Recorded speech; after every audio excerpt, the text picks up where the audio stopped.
Vonis 2 dan 3 tahun penjara akhirnya diputuskan oleh Pengadilan Negeri Garut kepada kakak beradik yang melakukan tindakan asusila terhadap anak di bawah umur pada 2021 lalu. Vonis diberikan dalam persidangan yang digelar tertutup pada Rabu 3 Mei, mengingat kedua terdakwa juga masih duduk di bangku sekolah menengah atas. Kasus asusila ini baru mencuat belakangan setelah keluarga korban mengadu pada lembaga bantuan hukum karena mendapat intimidasi dari keluarga pelaku. Pengakuan orang tua korban berjumlah 10 orang yang rata-rata masih usia sekolah dasar. Yang pertama waktu kejadian dengan anak saya itu memang yang ngomongnya banyak sih. Itu tempat yang sama di makam? Ada juga yang di masjid, ada juga di astana. Oh, di makam. Itu kebanyakan Pak di makam apa di... Untuk pribadi anak saya memang di makam, terus yang tadi saya bilang tadi di sawah. Maraknya kasus kekerasan seksual pada anak membuat sejumlah orang tua khawatir. Para orang tua pun melakukan berbagai cara untuk meningkatkan kewaspadaan anak agar terhindar dari kekerasan seksual. Kalau menurut saya sih harus terbuka sama anak, komunikasi harus baik sama anak biar apapun yang dia lakukan, apapun yang telah dia lakukan, kita bisa ngobrol sama kita sebagai orang tua.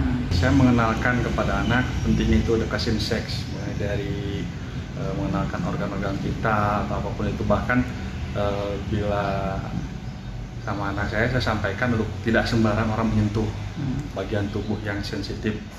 Kalau bisa pun saya tidak akan mengenalkan pada anak film-film yang mengarah pada hal-hal seperti belum cukup umurnya.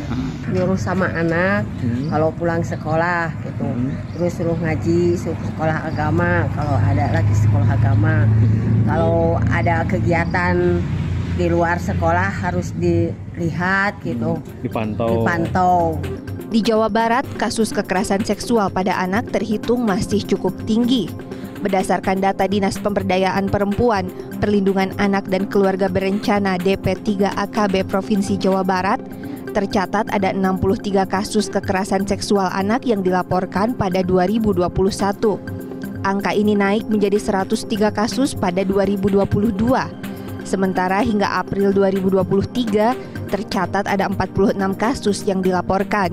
Berbagai upaya dilakukan DP3AKB untuk mencegah terjadinya kekerasan terhadap anak, seperti pendampingan terhadap keluarga yang dianggap rentan, edukasi masyarakat, hingga adanya hotline untuk pelaporan kasus kekerasan. DP3AKB pun meminta masyarakat tidak ragu melapor apabila terjadi kasus kekerasan di lingkungan sekitar.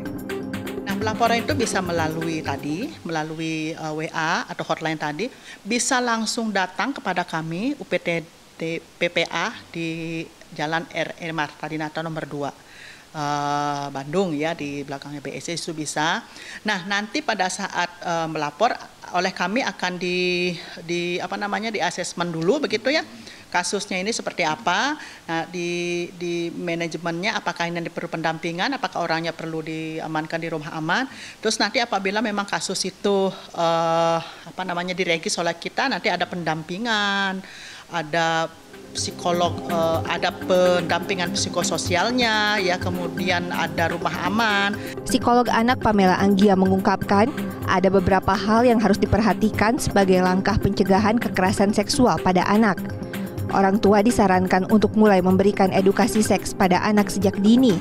Berikan pemahaman mengenai bagian tubuh private yang tidak boleh disentuh orang lain, serta ajarkan anak agar tidak tergiur jika diiming-imingi hadiah oleh orang lain.